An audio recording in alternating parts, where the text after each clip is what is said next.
जी बिस्मिल्लाह students, आज हम करेंगे अपनी ज्योग्राफी की एक एक्टिविटी है। एक हमारा ये पेज रह गया था जो होपफुली आपको पहले देखते ही पता चल गया होगा कि ये हमें फिजिकल फीचर्स बताए हुए हैं in the very first picture, और सेकेंडली हमें उन्होंने ह्यूमन ज्योग्राफी बताई है और एंड में उन्होंने एनवायरमेंटल बताई है। बस हमें इसको इतना ही देखना है, ठीक है। और इसके बाद आ जाता है हमारे पास कि व्हाट इज़ जियोग्राफी। अगर अब इस आपको एक पिक्चर दिखाई जाए, सपोज़ आप अगर जियोग्राफी की फील्ड में आगे जाते हैं तो आपसे कोई पूछता है कि tell me about this picture, तो आप कैसे बताएंगे कि जियोग्राफी क्या है इसकी। तो आपके पास थोड़े से वो क्वेश्चंस होंगे जो वो आपसे पूछेंगे, या जिनका पता होना, जिनका आंसर आना आपको बहुत ज़रूरी है।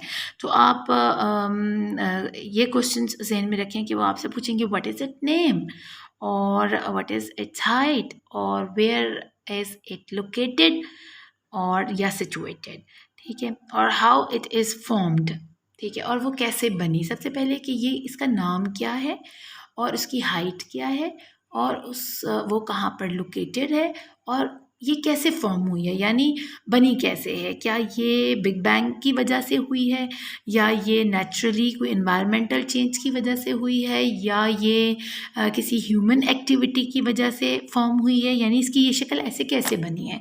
तो ये कुछ क्वेश्चंस हैं जो आपको अच्छे से याद करने हैं, और होपफुली जब आप की क्लास में टीचर ये एक्टिविटी कराएंगी तो आप उनसे ये क्वेश्चन ज़रूर पूछेंगे, और इनके आंसर्स भी आप घर से खुद तैयार करके लेके जाएंगे। ये एक्टिविटी एज सच मैंने आपके लिए छोड़ी है कि आप नेट को अच्छे से सर्च करें, इस पिक्चर को देखें, और ये एक पजल टाइप है, आपको पता हो कि ये क्या है और कैसे है, ठीक है। अब हम स्टार्ट करते हैं अपना फिज़िकल जियोग्राफी का द यूनिवर्स, और बल्कि ये तो हमने कर लिया था। अब हमने करना था इसका नेक्स्ट चैप्टर, जिसमें एक्टिविटी थी 1.3 और 1.4। तो हम जल्दी से बगैर टाइम वेस्ट किए जल्दी से इस काम को कर लेते हैं। How is life possible on earth. Earth is the third planet from the sun and they are about 150 million kilometre apart. आपने जैसे ये पीछे वाले लेसन में देखा था, इसकी एवरेज जो टेम्परेचर है, इसका डिस्टेंस फ्रॉम द सन है, और डायामीटर यानी उसका साइज़ क्या है, आपको इसमें आपने पढ़कर आए हैं। तो अब यहाँ पर वो आपको बता रहे हैं कि जो सन से जो तीसरी बनती है, अगर देखें यहाँ पर देखें, ये सन है 1, 2 and 3, यानी सबसे पहले मरकरी आता है नियरेस्ट टू सन, उसके बाद वीनस आता है ऑन द सेकेंड फेस, और थर्ड जो है वो है पोजीशन आ रही है हमारी अर्थ की। तो यही वो आपको बताना चाह रहे हैं इस लाइन के अंदर कि earth is the third planet from the sun, यानी सन से आगे जो तीसरा प्लैनेट बनता है वो है हमारी ज़मीन। एंड दे आर अबाउट तकरीबन 150 मिलियन किलोमीटर। यहाँ पर उन्होंने आपको डिस्टेंस भी बता दिया, ठीक है, नंबर ऑफ सिचुएशन इसकी बता दी कि लोकेटेड किधर है, और अर्थ is the 5th largest planet in the solar system. और एक और नई इन्फॉर्मेशन आपको दे दी कि हमारे सोलर सिस्टम में जहाँ 8 प्लैनेट्स हैं, वहाँ पर जो 5th लार्जेस्ट प्लैनेट बनता है वो हमारी अर्थ है, ठीक है। Interestingly, Earth is the only planet in the solar system suitable for living things। और मज़े की बात ये वो कह रहे हैं कि अर्थ ही सिर्फ पूरे सोलर सिस्टम में एक ऐसा प्लैनेट है जो कि जिंदा जानदारों के लिए रहने के लिए एक बेहतरीन जगह अल्लाह ने बनाई है, ठीक है। इसके अलावा और कोई, मैंने जैसे आपको पहले बताया था कि कोई प्लैनेट सूट नहीं करता हमें, या तो उसका टेम्परेचर बहुत हाई है या उसका टेम्परेचर फ्रीजिंग पॉइंट से भी बहुत नीचे है, और वो बिल्कुल वहाँ पर कोई वेजिटेशन वगैरह भी नहीं है। The survival of living things depends on the presence of water, air and the right temperature. अब वो कह रहे हैं कि सर्वाइवल कैसे होगा किसी लिविंग थिंग का, किसी जानदार का, वो कैसे ज़िंदा रह सकता है प्लैनेट के ऊपर, किसी भी कोई भी प्लैनेट हो अगर, तो उसके लिए हमें क्या ऑथेंटिक चीज़ें हैं जो होनी बहुत ज़रूरी हैं। एक तो वो डिपेंड करता है कि पानी हो उस प्लैनेट के ऊपर, और दूसरा हवा हो ताकि ऑक्सीजन बने, पानी और हवा को मिला के ऑक्सीजन बन जाती है, और फिर टेम्परेचर वहाँ का सूटेबल हो, ना बहुत गर्म ना बहुत ठंडा।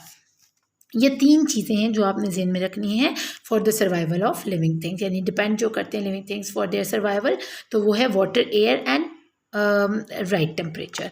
Elements such as air, temperature, vapor, rainfall and wind make up the atmosphere. और फिर इसके अलावा एक और चीज़ है एटमॉस्फेयर, यानी उस जैसे हमारा प्लैनेट है उसको एक एटमॉस्फेयर ने सर्कल किया हुआ है, उसके इर्द गिर्द है, और इसी एटमॉस्फेयर की वजह से सन की जो डायरेक्ट हमारे पास रेडिएशन है या डायरेक्ट लाइट है या डायरेक्ट हीट है वो हमारे प्लैनेट को डिस्टर्ब नहीं करती।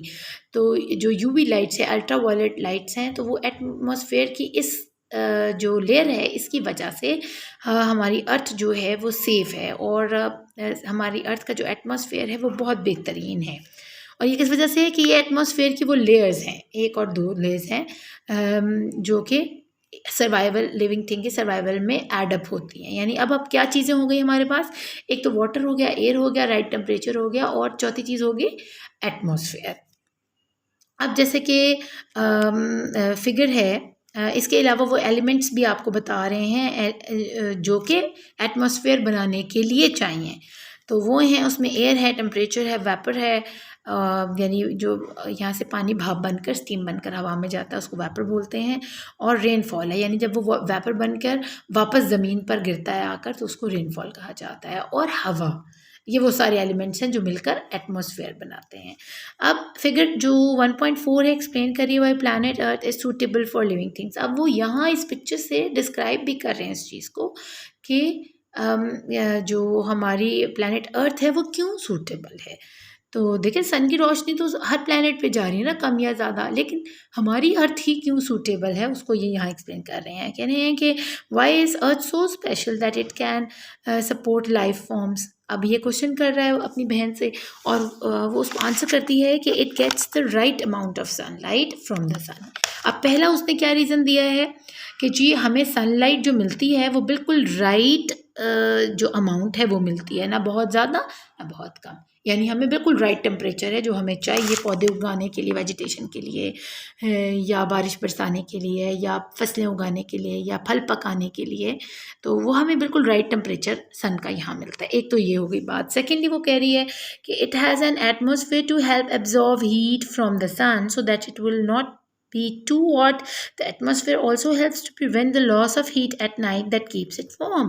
अब एटमॉस्फेयर हमारी अर्थ के इर्द गिर्द है जो कि किसी और प्लैनेट के इर्द गिर्द नहीं है, वहाँ एटमॉस्फेयर नहीं है। अब एटमॉस्फेयर क्या कर रहा है, दिन के टाइम वो हीट को एब्जॉर्ब करता है।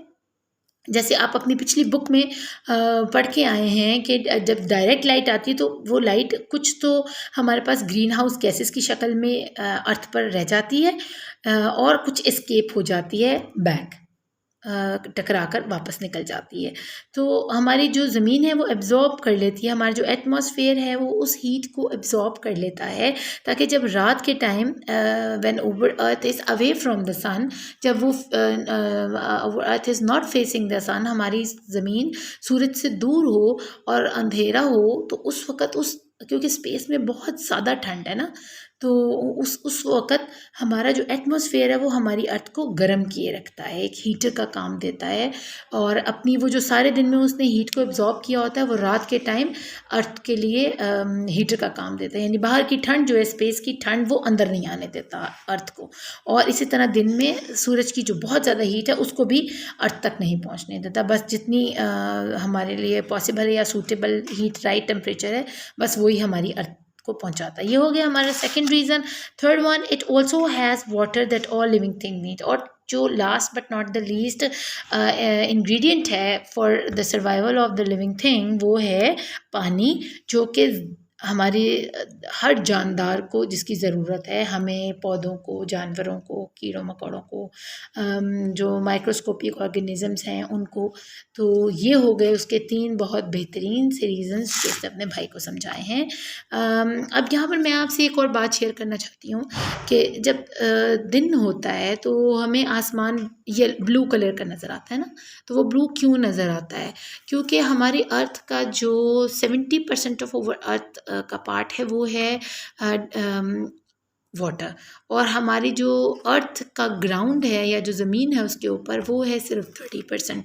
तो जो हमारा 70% पानी है, जब सूरज की लाइट डायरेक्ट इस पर पड़ती है, जैसे आप हाथ में आपके मिरर हो और उसके ऊपर सनलाइट आप डालें तो वो एक बहुत ज़्यादा रिफ्लेक्शन दीवार के ऊपर आप देख सकते हैं, बहुत ज़्यादा चमकदार रोशनी आपको नज़र आती है और आपको ऐसे लगता है जैसे वो कोई बल्ब ऑन किया हुआ है आपने दीवार के ऊपर with the help of mirror.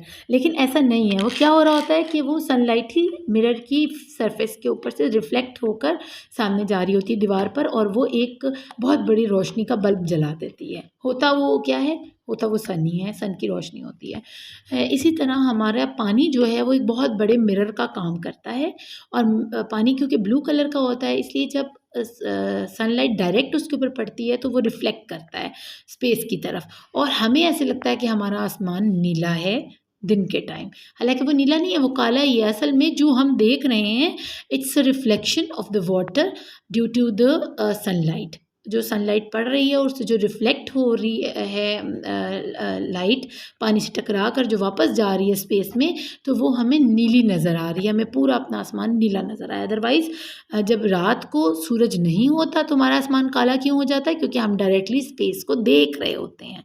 यानी आपको दिन में भी तारे नज़र आते हैं लेकिन क्यों नहीं नज़र आते, बहुत अक्सर होगा बच्चों ने चाँद देखा होगा दिन के टाइम, क्या है कभी कभी चाँद भी हमें शाम के टाइम देखें या दिन में ब्लू स्काई के ऊपर हमें एक चाँद नज़र आना शुरू हो जाता है जब सन थोड़ा ग़ुरूब हो रहा होता है। तो वो यही वजह है कि सन की रिफ्लेक्शन थोड़ी कम होती है तो हमें स्पेस विजिबल हो जाती है, हमें नज़र आना शुरू हो जाती है। अदरवाइज़ आसमान हमारा नीला नहीं है, ये सिर्फ वाटर की रिफ्लेक्शन जो है ड्यू टू द सनलाइट वो हमें नज़र आ रही होती है। तो होपफुली आपको इसकी अच्छे से समझ आ रही होगी। आगे हम पढ़ लेते हैं temperature, plants, animals and second जो यहाँ पर बात उन्होंने दो हमारे पास मेन आ जाती हैं for the survival of living thing कि जानदारों के लिए टेम्परेचर होना राइट और वाटर होना बहुत ज़रूरी है, वेजिटेशन के लिए भी। अब उसमें चाहे प्लांट्स हों, एनिमल्स हों या हम इंसान हों, नीड सूटेबल टेम्परेचर चाहिए हमें ज़िंदा रहने के लिए to survive. Earth receive the right amount of sunlight and heat from the sun. और यही बात है कि अल्लाह ने हमारे लिए बहुत अच्छा इंतज़ाम किया है कि सन से हमें जो सनलाइट मिलती है वो बहुत राइट अमाउंट में मिलती है, ना ज़्यादा ना कम। और इसकी वजह क्या है, वो एटमॉस्फेयर की layer which makes the temperature suitable for living things. The Earth's atmosphere also helps to absorb heat from the sun. This means that not all the heat from the sun reaches the earth. यानी जितनी heat है वो directly हमारे नीचे नहीं आ रही, ठीक है। अगर आए तो हम यहाँ बारबेक्यू हो जाएं सारे इंसान और चीज़ें जो हैं वो तिक्का कबाब बोटी बन जाए उनका। अब बात क्या है कि वो जो एटमॉस्फेयर की डबल लेयर बनी हुई है अल्लाह ने बनाई हुई है हमारे लिए, उससे छन कर रोशनी आ रही है, यानी बहुत गर्म हीट बहुत बाहर रह रही है स्पेस के पास और फिर आहिस्ता आहिस्ता वो छनती हुई, जैसे हम चाय को ड्रेन अपने स्टेनर के साथ स्टेन करते हैं, छानते हैं, उसी तरह वो लाइट छन कर ठंडी होकर थोड़ी सी सूटेबल होकर इतनी कि हम जैसे चाय पी सकें, जितनी इतना गर्म हमें चाहिए, इसी तरह सनलाइट इतनी ही नीचे आती है जितनी हम बर्दाश्त कर सकें। अब आगे, और वो किस वजह से है, हमारे एटमॉस्फेयर की वजह से है, क्योंकि वही राइट जो अमाउंट है और हीट है वो हमारी अर्थ को दे रहा है। Earth and this prevent it from getting too hot in the day, ना वो दिन में उसको बहुत ज़्यादा गर्म भी नहीं होने देता जो हमारा एटमॉस्फेयर है। At night earth is kept warm, और वो हमारा रात के टाइम हमारी अर्थ को वार्म भी रखता है। मैंने भी आपको पहले भी बताया है कि वो कैसे वार्म रखता है। As the atmosphere prevents heat from being lost to space, जब रात हो जाती है तो क्या होता है कि एटमॉस्फेयर जो है वो हीट जो है वो लॉस होना शुरू हो जाती है स्पेस के अंदर ऊपर वाली लेयर में से। तो जो अंदर वाली लेयर है जहाँ पर ग्रीन हाउस गैसेज हैं, तो उन्होंने क्या किया हुआ है कि उन्होंने अर्थ को गर्म रखा हुआ है। Unlike earth mercury is not suitable, अगर हम अर्थ की बजाय मरकरी को कंपेयर करें अर्थ से तो वो सूटेबल नहीं है लिविंग थिंग्स के लिए। वो क्यों? As it can be as cold as 175 degree, क्योंकि वो 175 यानी नेगेटिव में जा रही है और बहुत ज़्यादा फ्रीजिंग पॉइंट से बहुत नीचे जाकर ठंडी है। और एज हॉट एज 400 डिग्रीज, यानी रात के टाइम वो 175 डिग्रीज पर चली गई है और दिन के टाइम वो 400 डिग्रीज पे चले गए। तो ये पॉसिबल ही नहीं है मरकरी पर रहना, ये मैं पहले भी आपको वीडियो में डिस्क्राइब कर चुकी हूँ अच्छे से। और अब सेकंड है हमारा water. All living things need water for survival. Second चीज़ हमें क्या चाहिए, एक तो टेम्परेचर चाहिए, सेकेंडली हमें वाटर चाहिए सर्वाइव करने के लिए अर्थ के ऊपर। The earth has a supply of fresh water. Allah ने ज़मीन को एक ख़ास नेमत से नवाजा है। हमारी ज़मीन के ऊपर आपने पहले भी पढ़ा होगा कि फ़्रेश वाटर हमें कैसे कैसे मिलता है। बाकी वाटर तो सी वाटर है, वो सॉल्ट वाटर है, वो बहुत ज़्यादा सॉल्टी है, वो हम पी नहीं सकते। लेकिन अल्लाह ने हमें सप्लाई दी है, समझ लें कि हमें टैप्स दिए हुए हैं अंडरग्राउंड वाटर के, और रिवर्स की शक्ल में, ग्लेशियर्स की शक्ल में, रेनफॉल की शक्ल में, और स्ट्रीम्स की शक्ल में, और वो ये जो हमारे वेल्स होते हैं, कुएँ होते हैं, इनकी शक्ल में ये हमारे पास फ्रेश वाटर है जो कि हम कंज्यूम करते हैं, क्योंकि हम समंदर का पानी नहीं पी सकते ना। तो यहाँ पर उन्होंने लिखा है कि about 70% of the earth surface is covered with water. हमारी अर्थ का 70% जो है वो कवर्ड है पानी के साथ। How ever 97 of the water is salt water, और उसमें से जो तकरीबन 97 बनता है उस 70% का, वो तो हो गया सॉल्ट वाटर। तो जो बचा हमारे पास वो क्या बचा, ओनली 3% हमारे पास बचता है फ्रेश वाटर। और उसमें से 1% of fresh water is found in river lakes, while in the other 2% is frozen in the form of ice sheet and glaciers. अब यहाँ पर आपको पता चलेगा कि जो 1% है वो अल्लाह ने हमारे लिए इनफ किया हुआ है। इसलिए हम कहते हैं कि असद ने फरमाया कि अगर आप दरिया के नज़दीक भी हैं तो भी आप पानी बहुत कम इस्तेमाल करें, कतरों की शक्ल में, या आप बहुत, जैसे आपका अगर काम एक गिलास से चलता है तो आपको जग भरने की ज़रूरत नहीं है। बेशक वहाँ दरिया बह रहे हैं, आपने पानी की केयर करनी, क्योंकि पानी सिर्फ 1% है जो फ्रेश वाटर की शक्ल में है, जो कि हमें अपने दरियाओं और झीलों में से मिलता है। और जो आखिरी 2% बचा है वो किस शक्ल में है, वो फ्रीज़ हुआ हुआ है, अल्लाह ने फ्रीज़ किया हुआ है। अब देखें जो हमारी ग्लोबल वार्मिंग हो रही है वो क्यों हो रही है, क्योंकि हमारे ग्लेशियर्स जो हैं वो बहुत जल्दी से मेल्ट आउट हो रहे हैं, और उसकी वजह से पानी का जो हमारा ज़ख़ीरा है, जो रिजर्वियर्स हैं in the shape of glacier, वो तबाह हो रहे हैं। हमारे आने वाली जनरेशन्स को पता नहीं पानी कैसे मिलेगा, अल्लाह बेहतर जानता है, क्योंकि हम बहुत ज़्यादा फॉसिल फ्यूल की बर्निंग की वजह से, और दूसरी हमारी पोल्यूशन की वजह से, नॉइज़ पोल्यूशन की वजह से, और दूसरी चीज़ों से हमारी सनलाइट डायरेक्टली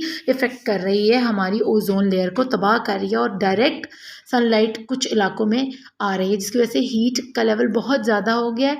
और उसकी वजह से हमें ज़रूरत अभी सिर्फ 1% की है। अगर वो 2% पानी एक्स्ट्रा हमें मिलना शुरू हो जाता है तो वो एक तो ज़ाया हो जाएगा, दूसरा वो हमें तबाह कर देगा। वो कैसे करेगा, फ्लड्स की शक्ल में। अब देखें पहाड़ों पर, सवात में और बलूचिस्तान की साइड पर कितना ज़्यादा फ्लड अभी आया है, वो इसी वजह से आया है, ग्लोबल वार्मिंग की वजह से, क्योंकि हीट में बहुत ज़्यादा इंक्रीज़ हुई है हीट इस साल, और हमारे ग्लेशियर्स पिघले हैं जिसकी वजह से वो इवेपोरेट होकर फ़िज़ा में गए हैं और बादलों की शक्ल में जाकर मुख्तलिफ रीजन्स के अंदर बरसे हैं। जहाँ पर हमें सिर्फ 1% पानी चाहिए, वहाँ हमें 3% मिलना शुरू हो गया है, जो कि हम कंज्यूम नहीं कर पा रहे पूरे तरीके से।